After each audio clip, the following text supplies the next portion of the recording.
Welcome and to the September 20th Timberlane Regional School Board Forum for information regarding the strategic plan.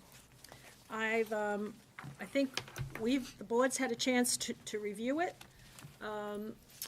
Dr. Wilson is here with members of the committee, various committees, and is going to make a presentation. This is being filmed and broadcast live so that our constituents in all of our communities can take a look at this before we take action on the plan and be able to move it from the plan to some implementation. So, Dr. Wilson, thank you for being with us tonight, and thank you for all the work, and all the members, everybody, Brian, Kim, everybody that worked on whatever little part you did to get this plan into some kind of written form and ready to roll. So, Dr. Wilson, I'll turn it over to you. I'm going to let you make your presentation, and then we'll take questions from the audience. Thank you very much, and certainly, again, happy to be here. This represents a lot of work that's been done in the last 2 years, with much of the work last year. And for the purposes of the audience, I just want to give a little brief introductory remark about why we're here. And I know the board is very keen on making sure that the strategic plan is relevant and purposeful, and here we are. So a strategic plan is really a process that a lot of organizations go through. And the process allows us to look at where we are, to look at what people are feeling about our mission, our vision, our beliefs, and to be able for us to develop some direction, to set priorities, to focus our energy, and to allocate resources for a common outcome. So our final report has been a process, and I would like to thank all the folks who've been involved in this. And as I go through this presentation, you will see some of the folks who were responsible for this report and the work behind it. This is a thank you for the staff, the community, and the board members who participated, especially for some of you who may not be in this room, but who were on the board at one point when we started this. Peter Belo, Greg Spiro, and any of those of you that were part of our community forums. So, if I can figure out how to do this at the same time. Thank you to Brian Boyle, who was the board chair at the time we were doing this. Eileen Doobie, who was also representing the budget committee in the community. Dr. Kim Farrow, who was the vice chair at the time. Tom Gary, who was our business operations coordinator. Ken Henderson, director of technology. Christy Michaud, director of curriculum assessment and instruction. Jim Paul, who was also a member of the budget committee and the community, and myself. And that was pretty much the steering committee. And we met at least monthly in order to move some of the work. So I want to talk a little bit about the process. As the steering committee, we met and talked about plans of how we were going to accomplish this feat of developing a new strategic plan. We actually created a community survey. We researched. We created one in the summer of 2017, and we had 750 results returned to us. What was nice about this process was that it was a check-in with the community about our mission, our vision, and our beliefs, because that's kind of the foundation of what a strategic plan is built on. We had planning sessions with a consultant. We hired a consultant, Jay Vogt from Peoplesworth, who's done a ton of work with strategic planning for different organizations. He helped us in terms of planning out the whole year, and then he was also helping us with facilitating some of our forums. We looked at where we were from each department. They did what we call a SWOT analysis, which is we look at our strengths, our weaknesses, our opportunities, and our threats. And those things were talked about from the perspective of the departments in school. So technology, special education, student services, curriculum, facilities. So that SWOT exercise was another way to inform us of what are some of the things that we need to work on. We held community forums, one in Plastow and one in Sandown, and had a facilitated conversation about goals, concerns, questions that any of the community had. We had 2 open forums for staff, same type of procedure where a facilitated conversation. I still have all of the Post-it boards all over my office based on some of the feedback that we got on those forums. A very useful process. The committee, the steering committee, took all of that information and really analyzed it. And we spent many meetings talking about what are the comments saying, what are the top 3 priorities that came out of the forums. We really culminated all of that information, and we identified 3 themes. And the themes that seemed to kind of spin through all of it emerged was academic rigor and 21st century skills. We also had a lot of comments and themes around facilities. So we knew that improving facilities was going to be our second area. And the third area was promoting a positive school culture and climate. Some areas concerning that were around students, and then some other areas were also around some of our services and programs. So the steering committee formed 3 strategic plan subcommittees. They included staff, community members, and parents. And they were just created for the purposes of identifying the goals and objectives in the strategic plan. What are some of the things that we need to do to kind of move this work to an outcome? Those subcommittees spent at least 3 months, I believe, if not longer, creating goals, objectives, and some action plans. And the action plans that we created were based on that moment in time. And as we go through this process, some of those action steps, we know that we're going to have to refine and revise a little bit of the timeline because it's a journey that you take for 5 years. And you can't be held because there is some X in the box that says we're going to be doing this in 2019-20 if you start the work now or if you need to start the work later. So those action plans, we'll talk a little bit more tonight. We drafted as a committee and revised the final report, I think at least 4 times. And still, I'm sure that there's still some grammatical errors that Sue Sherman will find that will help us with that. And so if you look at the actual report itself, which we did post online, everybody should have a copy of it. We wanted to keep it simple. We didn't want this 50-page document. We wanted something that was concise and to the point. So the sections you'll see are introduction, demographics about the district, the needs assessment, or what I already talked about in terms of the SWOT analysis, systems trends that we see in terms of some of the trends we see coming from the Department of Ed and nationally, and some of our own trends. There's a section on mission, vision, and beliefs, and those were some of the information that we collected out of that survey. The 3 themes that emerged, and some examples of some of the comments that came through underneath the 3 themes. And then the last section is the goals areas, and the 5 goals under the 3 areas. So that's the report section. And I bring your attention to page 11 under mission, vision, and beliefs.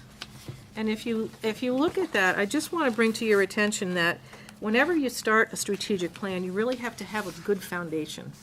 And we've, in Timberlane, really created, I think, a very good mission and vision statement, which can extrapolate out many years. And that's pretty much a good sign of a mission and a vision statement. And as we tested it with the survey, many of the constituents felt the same way, that they felt that they were strong statements and that we still need to deliver on those vision and mission statements. The same with the beliefs. We asked the constituents to give us feedback on what they thought the priorities were. And that's some of the belief statements that you see. There are 9 beliefs. They all felt that they were still a priority, and again, that's where we saw some of those things coming out from academic rigor and the 21st century skills. So as the committee looked at all of this information, realized that we didn't have to reinvent the wheel. We had some good foundation there, which is what we ended up doing, is to keep the vision and the mission statements as is. What we did look at was the themes that came out. And you'll see on page 14, that's where it starts, the goals and the action plans under academic rigor. And the goals that we've identified, really, the first goal is that the Timberlane Regional School District will engage pre-K, so preschool through 12, students in personalized competency-based educational experiences to include the 21st century skills and knowledge needed to be successful in school, work, and life. That's really the focus on students. And we heard loud and clear from the community to keep the focus on the student academic rigor. And they felt that was very important. So this is the goal that's keeping it, the focus on that as well. The goal number 2, they said it's not just about the students, it's about your staff. They want to make sure that our staff is quality, that they're trained, that they're professional. They want us to be able to retain teachers. We don't want a revolving door. And so that came through in a lot of the information that we saw. So that's the second goal, to attract, hire, develop, and retain professional educators and support staff who can effectively engage students in rigorous curriculum and 21st century learning. And this also probably tags on to some of the conversations we've had with the union in terms of support. And so it just leads into some of the work that we're doing anyway. The third goal is in the area of facilities. And the goal that we really identified here was the steering committee is not going to do the work of creating a comprehensive facilities plan. That's not the work of the steering committee. But it is the work of us to say, hey, it came up in so many of the forums and the conversations and the survey that we needed to have some type of a goal here, improving quality facilities, because that came up a lot. We wanted to emphasize the safety. Parents were very concerned to make sure that we had safe and secure schools. And to be able to, there was a thread that revolved around some of that, around student opportunity, student personalization.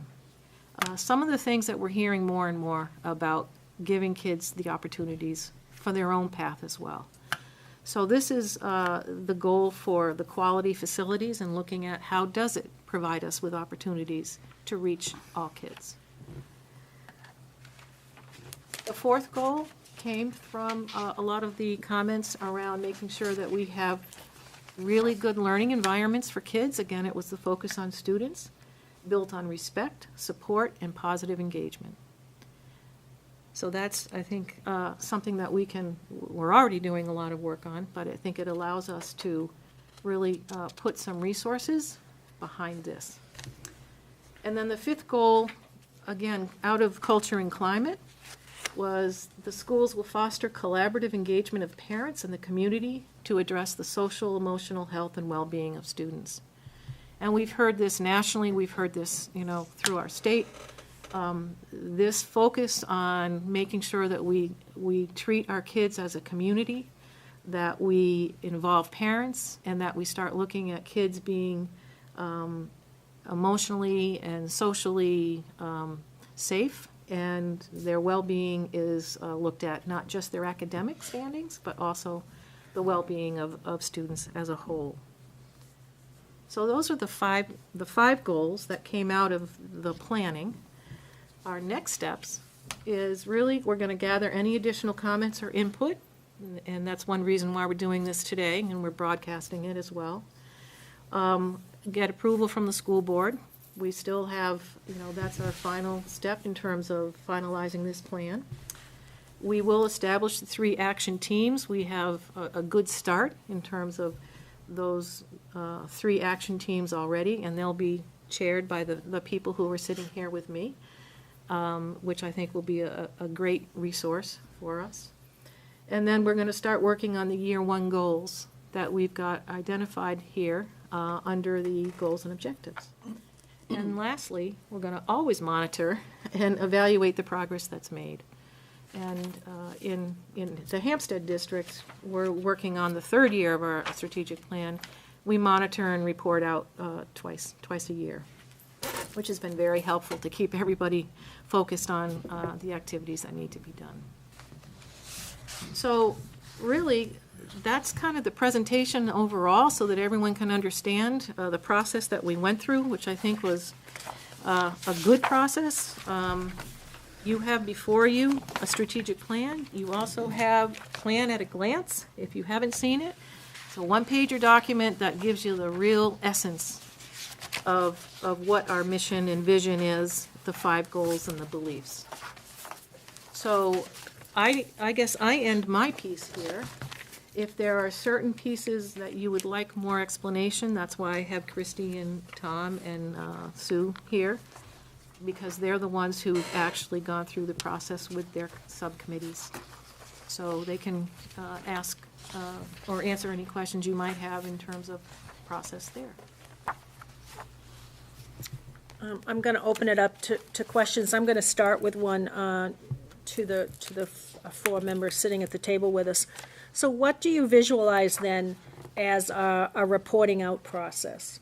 Hampstead does it twice a year. Are you thinking, September and June, October and May? We've done August and February. And it allows us to be able to, the things that we try to do throughout the year, it's very hard to report out something in June when you've just finished. Right. So we process it and we report out in August. And then we report out again in February. It's about 6 months later. So, and it's just a progress report of the committee work, or if there's some things that are going on outside the committee. It's a culmination. It's really a summary of are we still on our direction. So that would be something that we'd have to agree on, that we'd like to see 2 times a year, 3 times a year, once. I think every 6 months makes some sense, but and we direct the committee chair to make a presentation once in February and once in August of what's going on and where they are in their boxes and check marks. Kim? But the strategic planning committee, at least where I've always been involved, pretty much ceases its work once the plan is in place, and then Steering committee, right? steering Yeah. committee will cease its work. So Dr. Wilson, unless the superintendent decides to take over, you would just be the point person to bring those 3 up to the board every 6 months. Yeah. So I think every 6 months is great. I think we Dave? should put it on the back burner list on our agendas so that we don't Yeah. forget that it needs We to do come that. up on certain months. Yeah. I'm still very involved in the process behind the scenes, but Oh, the sure. steering committee would only come together if there was something about the plan that we needed to address, or, after we approve this, it's really, it's something that we're going to live with, except for, as I said, some of those X's in those boxes, we may need to move as we go through the Slide journey. along. Yeah. These plans are a living document. Yeah, Kim and I had a minor conversation about it, about, I didn't know if I envisioned the steering committee staying in place and driving the work. Kim No. has been on strategic plan committees before, says they kind of go away, correct? And then the 3, in this case, 3. You give us the work, Right, we report out, we'll involve you when we need you. We'd like to have you part of some committees. I would think it's nice to have you part of some of the committees so you see the work going on, and it reflects your thoughts. I think it makes sense to do it that way. But, yeah, the steering committee wouldn't be meeting after Okay. this. right, so that answers that discussion we had, Kim. That satisfies me, if you're satisfied with that. Yeah, That was my yeah, thought, yeah. anyway. yeah. Jen, I saw your hand. I was just going to make a quick comment that I think twice a year is fine, but I would rather push it to March and September, just because with the election cycle in March, an update for any You want it Is the board will after the change. election or before the election? Because we, After. Just thinking, if the makeup of the board changes in March, it might be a nice, fresh start to. other thoughts? March, September, as Jen's point is making. What are other thoughts? Fine. March, September? We can be flexible. So Yeah, we'd it's wait just till annoying after the that election this- and the Yeah. swearing in, et cetera, of new members, so that they could get up to speed. And then September, And, you know, if certain milestones are hit, we'll report that out under administrative, we could do it earlier, comments anyway. Other questions on the plan itself? Yeah, Kim? I had comments from a couple members of the public. The first one, I'll try to do this in order, speaks to the mission. I know we didn't change the mission, and this is not my comment, but I think it's a good comment. The mission's statement, I think it's up there, but it ends with emphasizing high aspirations and personal growth, and this person suggested adding in a safe learning environment to the mission statement, at the end of the mission statement, in a safe learning environment. Dr. Wilson, did you have the slide of the mission statement, or I can't remember. I can go back, but, It's on page 11. I don't remember, well, I don't know for the public. if oh, you I don't had- have it. I We just did wasn't not, sure. yeah. Okay, so it's. We can read it. The mission of the Timberlane Regional School District is to engage all students in challenging and relevant learning opportunities, emphasizing high aspirations and personal growth. So that's been the mission statement we've had for a while, right? Isn't that the one we've got on all our stationery? And but perhaps for this community member thinks adding safe environment. Do we talk about that in the? Safe learning environment. Safe learning adding that environment. To the mission statement. Do we talk about that in the culture and community section? I thought we did, but, But it's not actually in the mission, is what you're saying. right, it's not in the mission statement. We do have it in the vision. Can we check the vision? We do. That's a longer statement. Longer statement, but Is we it in the we vision statement? capture safety and security facilities in the vision. So there is a statement in the vision that says, "We will be a school district of excellence that exemplifies best practices in academics, student services, facility, safety, and security." Okay, well, it was just a suggestion. Yeah. Moving on under, let's see, let me just try to find our page here. This is under Goal 1, or sustaining a focus on academics and rigor and 21st century skills. I know there was discussion, and I thought this was supposed to be included in the draft, and again, this is coming from somebody who was on that subcommittee, and Mrs. Kelker, I think she was there also. Congratulations on your promotion. I think there were, and it was articulated quite clearly that there was going to be a statement about empowering teachers for development of for professional development opportunities. Oh, and I'm getting some shaking of the heads. And providing teachers the ability to take risks, and I don't see that in here. That is actually part of goal number 2, and in fact, it's actually objective 1 when we speak to developing and providing a systematic program of job-embedded ongoing training that supports collaborative practices and educator empowerment. Under our action steps, that's where we sort of capture a little bit more detail about creating learning environments that allow our educators to take risks, explore and evaluate creative approaches. Sorry, you lost me. Is it under objective 1? It's objective 1 under goal number 2. Objective 1. Page 16. Yeah, the top of page 16. Oh, I'm a Page page behind. 16 of the draft plan. Page 16, thank you. Oh, I'm You're going right, we to- had okay, I was looking substantial at the wrong- conversation, and it was a really important piece that we added. So it's in So here. that gets to the essence of your educator empowerment Yes. that you're asking about? Yeah. Incentivize educators, collaborative professional learning communities. Is that the section that you were speaking about, or just referencing the conversation that we had during our I subcommittee? think incentivizing is a different Skelker's the English major here, is a different word than empower. Those had, to me, have two distinct meanings. Yeah, so educator empowerment as it relates to taking risks, exploring, and looking at different creative approaches that teachers use in the classroom. We sort of captured that in Objective 1, Action Step B. And then we had Objective 4, where we captured the idea of motivating and incentivizing our educators with the idea that we want our educators to be career educators in Timberlane. So that was a separate conversation, and it was captured under Objective number 4. Okay, I guess again, and I won't belabor this too much longer, but creating a learning environment is, and this was the essence of the conversation, implies a top-down approach, whereas empowering implies a bottoms-up approach. And I think Yes. that was, that, at least the person that articulated this to me, is not captured in this section. So that's, I guess I'm curious as to why Yeah, you 'cause- feel it might not be. We wrote it explicitly under goal number 2, Objective number 1, Action Step B. B.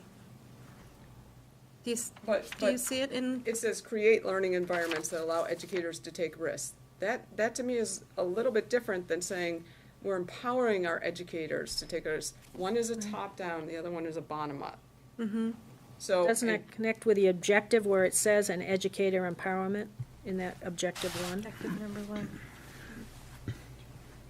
I mean, I agree with you. We engaged in so much conversation about this during our Right, subcommittee and work. Again, this was Jean Marie Ward's comment to me. Sure. It's not, but I Sure. can kind of see. Yeah, and if felt we're that not it got capturing it, I buried mean, and maybe it wasn't a- proposing some different language, maybe. Yeah, it might just be, I know we're not gonna approve this tonight because I think we might just wanna relook that because, and, Well, we could take some action. The agenda shows action, that if we were ready and we were satisfied, we could take action tonight. I don't know, I'll leave it up to the educators that are in the room that were on the subcommittee because I think it could be, I know this from my own professional experience, Yeah. that we always feel that we like to be empowered to go from the bottom up versus the top down, and Right. I think that was the essence of that conversation. Absolutely, but I I'm not sure agree. how to articulate it. But could I also add here, since this is somewhat informal discussion here? yeah. I think the word that you're focused on is the word create. And it's not that we're creating, but if we use the word promote, I mean, that means that we are promoting and supporting, and we want learning environments that allow them to take risks. It's not that we're creating it, and that can be done at the subcommittee. Sure. Well, I like the word promote better because create. Right. It does, yeah, it makes more, Okay. it's a more collaborative word as opposed to somebody else creates it and it comes. So down. you're saying in Action Step B, Kim, you think maybe the word promote would be a Correct. better way to say than create, because you feel create becomes the top-down I statement? would agree. I think I didn't read it that way. As an educator, when I read this, I thought, oh, I love educator empowerment. That means I'm going to get to be able to do some of my own promoting and some of my own risk-taking. And but if promote works better, can we collaboratively say we'll change that word? Yep. I don't see that's a huge change in the document. It's just simply no It's a more- mindset. Exactly. So Sure. promote. So if everybody pencils that in. Other thought, are you set, Kim? Other questions No, that you I had? have some other ones. Moving on to facilities. And if you could give us a page?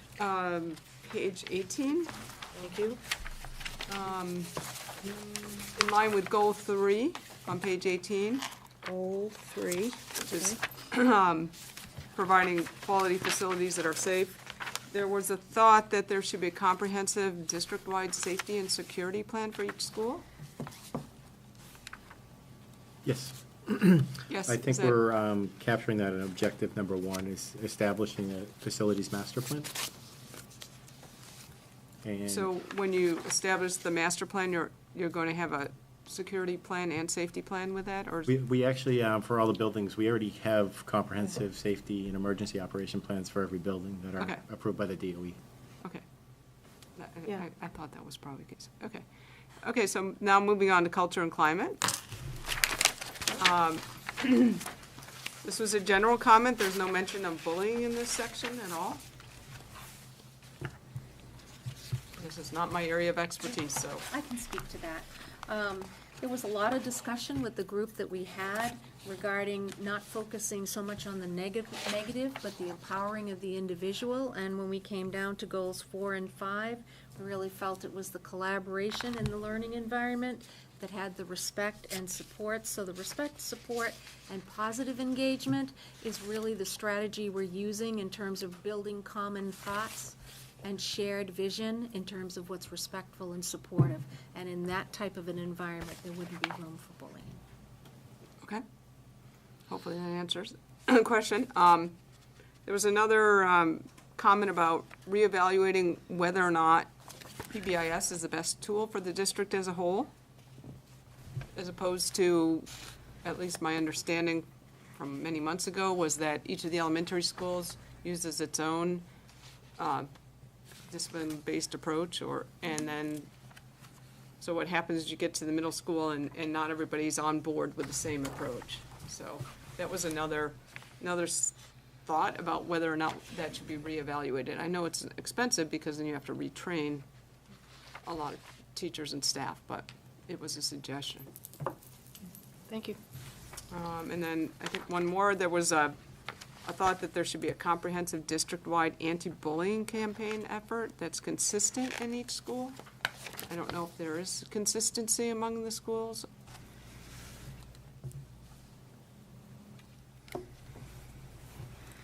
Can you give me a little That- bit I don't more think in that terms could be of answered under C&D?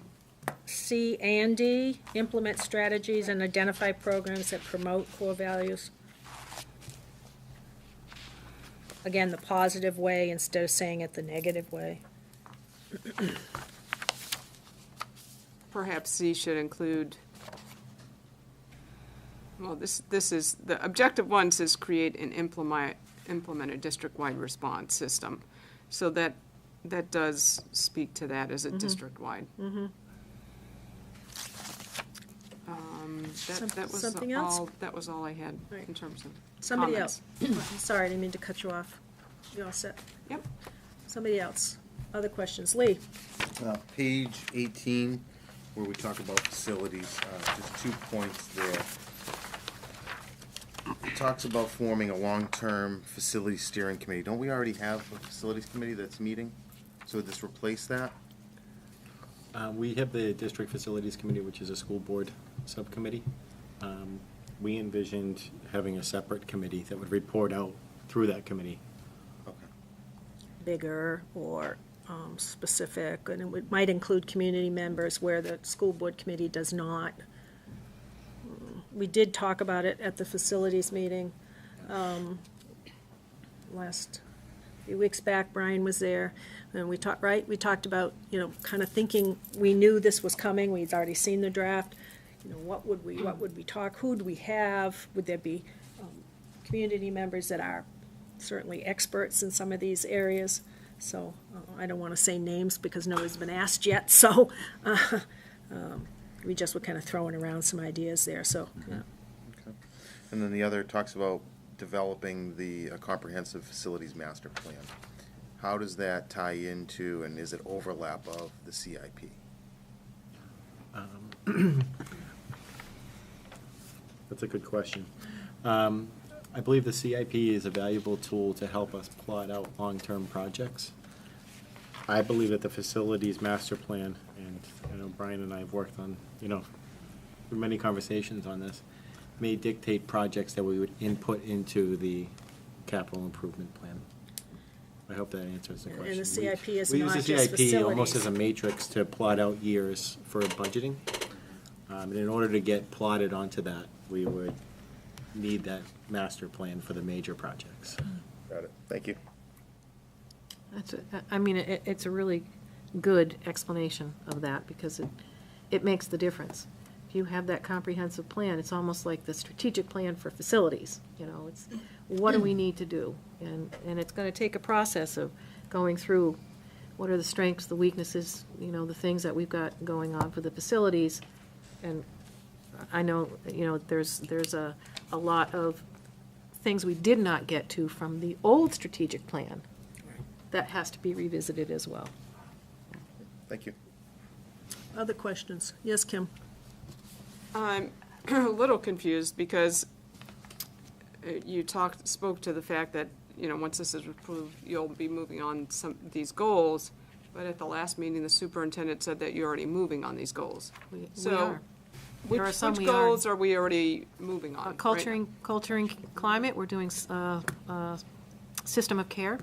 We're already moving on that. Okay. And so that's an example. I think there's some curriculum work that's being done. You can go So back. because some of this is the work that we were already doing, you know, so this supports our work that we kind of planned out. And another question that came up, somebody asked me, oh, it's a school year 18-19, so that's June, we're looking June to, or September to June. Right. Right. School year, correct? I hope so. Anyone else? Other questions? I want to piggyback on what Kim brought up before on page 20, back to the culture and climate. Reading through, you know, Kim, you started to kind of rescind what you were saying by saying the district core values for climate and culture kind of pulls it together. But I agree with you. I actually don't think it does. I think you start, as you look at it, you start to think that. But I agree with the idea that I don't think there's uniformity with all the schools as far as what each one does and how they handle things. And I think that leads to a lot of confusion, especially in the elementary level, where you have so many different schools and the way things are handled, and you have parents that talk, and you have the communication. Why is it this way in one school and this way in another school? It does create a lot of ambiguity. So I know it alludes to that in here, but I think it should be something about creating a uniform plan for all the schools so that you have that, everyone, as you said, is on the same plane and then dumps into that same spot when they hit the middle school, so it's all flowing in the same way. You can wait a minute. And then my other question was, we're talking about a 5-year action plan. I realize that the strategic plan is that 5-year plan, but why are we waiting so long? I think this is a hot burner issue, and I think we need to look at it, and I think we need to condense that and try to get a little bit more done on the front end. Seeing that we're going to establish the values and the goals for the culture in this year, and then kind of wait to start building that plan, I think we're getting behind the barrel there. I think we need to move it forward, and I think we should be looking at the goals in the early part of this year, and I think we should have that plan in place by the end of this year, so that it can start to be implemented next year. Yeah, can those X's in the boxes slide left and slide right? Once the committee gets together, I mean, obviously, that's going to be one of the things that they're going to have to look at. And some of this work might be done quick, and some might not. And it depends on the establishment of, you got to start somewhere, and some of the core values are where we need to start. What do we all agree on? And I'm sure that there's going to be conversations all around making sure that kids are safe, secure, anti-bullying, all of that is going to be part of it. But yeah, it can be moved. But I don't want to guarantee it until the committee gets together and starts looking at some of their action steps. Yeah, if we could start to look at that, because we have the 2 boxes, A and Yes. B, and then maybe start to pull that one. So maybe it's a 18, 19, 19, 20 type thing. Yeah, I But, think, yeah. Slide and I away. know it's a living document, as was said, and it's going to change all over the place, and some things will move faster, some will move slower. It is what it is, but I just think looking at the uniformity for all the schools is important, and I'm not sure that the way it's worded suggests that. So. Is it possible for us to amend action step C to include a statement about with a, You want goal 5C? yes, I'm sorry. That's what I was looking at too, yeah.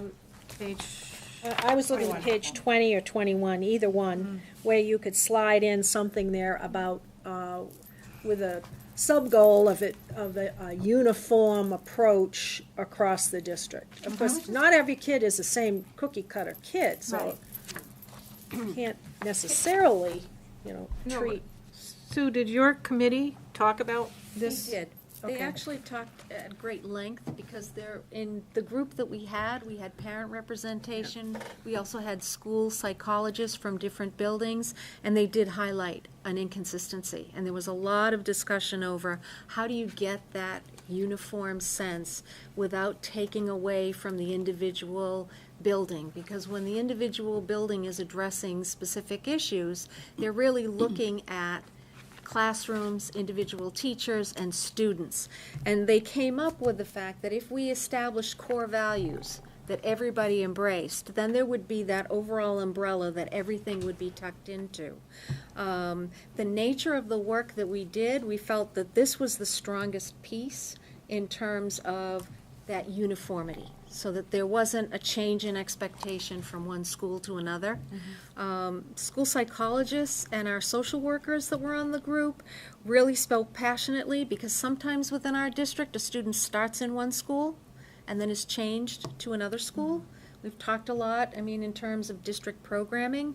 Believe it or not, this was one of the pieces that was most passionately spoken to, and it also came up that we wouldn't establish these goals without student representation, because they really want students to weigh in on this and that experience. So I'm not opposed to adding a piece in the uniformity, but that was the feeling of the committee that came together, is that if we establish the common core values, then we worked in that way. The committee that was formed to do this work knew that their work was going to end, and they wanted to make sure that at least there was some representation in that way to do it. But I'm not opposed to adding a piece here to speak to that uniformity, but the core goals were the... Would you feel better if those words were in there, or can we feel okay that the people that worked in this section certainly understand how we feel about it being as uniform as it possibly can be, consistent for kids? What, I'd rather see an insertion okay, under C on Goal 5, Action Step. Create a system of care that includes specific and uniform strategies, or you could put specific and consistent strategies. I don't know which word you prefer. Either or. I like consistent, but A consistent might be a little better word. So, and specific, consistent. consistent strategies, or and consistent, or, That way it clearly states that we're looking for consistency, and that may, across the district. But in your, so I don't disagree with you, but I would have us look at Goal 4 that's where I was gonna put and it. look at letter C. That's where I was gonna put And it. if I could just speak to it a little bit in terms of Goal 5, your system of care is really responsive to the intensive needs of families and children. So there really isn't going to be theoretically one uniform way you would go. On the big piece, there would be a uniform way that you would go in terms of you would take a look at the situation, work with the family, see where we could guide them to, what areas they're most willing to focus on. But I think in terms, if I understand you in what you're saying, that system of care is really individualized in nature. But to look at a student not having to make changes, say, from an elementary school to a middle school to a high school, there's a common understanding of core values that everybody is embracing. It may make more sense, just from what I'm hearing, if in C, we not only align it, but align it so that it's consistent throughout the district. So say with a focus on implementing consistent strategies and interventions. Right, That would seem to because make your sense common there, yep. core values are gonna be there. I just, in guiding you, I think that might be, That makes the more more com- sense. yeah. The system of care, I Yeah. now understand, is more Yeah. the individual, whereas this page is more the district. right, I just wanna make sure that it's accurately reflecting what Right, you really want. it's in the right place. Yeah. I think we all agree we Yeah. want some consistency. We're not, Right. nobody, Right, we're all saying that. right. So, We'll put it in C. so let's put it in page 20, under Objective 1C. Yep. And what are you suggesting, Kim? And let's make sure Susan's with us. Create a 5-year action plan with a focus on implementing Consistent consistent strategies. and interventions aligned to the core values. Are we good with that? And I Again. know we're in agreement as a board, but again, to reflect, we had a conversation, Christie, right? A little over a year ago about this, and there was basically the conversation that we were gonna stay status quo and have the different discipline systems within the elementary school. So I just wanna make sure that the board understands that if we're in agreement with this, this is not what the discussion was, say, about a year ago. Do you remember that meeting? Well, I do, and I'm not sure that there'll be change necessarily in things like some schools using a responsive classroom approach, other schools using a PBIS approach. But again, those various approaches do all align to very specific core values. And so I think, again, that consistency I think you're looking for in core values, you're saying consistent strategies and things, those would become part of, along with, those strategies would become part of the work that the schools, do. But to say that their programs like a PBIS or responsive classroom are going to go away and be replaced by something else that's uniform or consistent, I'm not sure that that's what's being said here. I think, well, see, that's the problem. I Okay. think that's what we're saying, but I think that's what I think that's kind of what we're saying. That's what I'm saying. The same disciplinary issue that is in any one of the elementary schools should produce a consistent action in all four schools, resulting in the same exact outcome. There should be no differences between that. All of those programs That's what do happens when have- you have different schools like we have. When you get to the middle school and the high school, just by logistics, you have one building that you're going to have a homogeneous entity at that point, so that you're by nature going to have the same outcome. But it seems like when you get to the districts at the low level, there's some discrepancies out of there. That's, I think, at least from my viewpoint, I think we should all be on the same page and produce the same outcome, so that one parent that talks in one town to another parent of another town and how they handled something is totally different. That can produce a lot of issues. I don't necessarily agree with that. I think that each kid should be treated fairly Oh, of and course. consistently, but each kid is different. Each situation, although I may be talking to Lee on the side of the soccer field, us sharing a story isn't necessarily exactly what went on. I think there's a lot that plays into. Kids are not the same. I want kids treated fairly and consistently and given opportunities. The process on how to address that should be consistent. The process for how to address that, okay? It almost reminds me of, the what that we teach is curriculum. The how is not dictated. We don't tell teachers how to teach the what, right? We don't. Every teacher has a different flavor, or their right. So it's kind of the same thing. We want consistency in the what, how the school goes about teaching, positive behavior and those types of things. That's what happens within those programs like PBIS and Responsive Classroom. I don't think we want to take those programs away. Those programs are very specific to the how we're teaching and how we're responding to student behaviors and, teaching them skills and things like that. I think there may be some confusion about the difference between how we're disciplining or handling discipline, and really what those programs are all about. Those programs are more specific to teaching, children positive behaviors. Right. Why would we have four different, Do we have four Maybe different? even 5.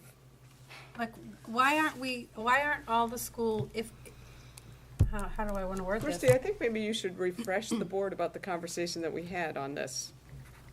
Well, Or I could. It's up to you. you're welcome to do that, because I don't recall the It's up to you. details of the I don't know, maybe conversation was right it- here. maybe- Was But it Deb Armfield that was still here? it's possible, but I also think that perhaps kind of digging into this conversation and really exploring this further is probably the work of the subcommittee.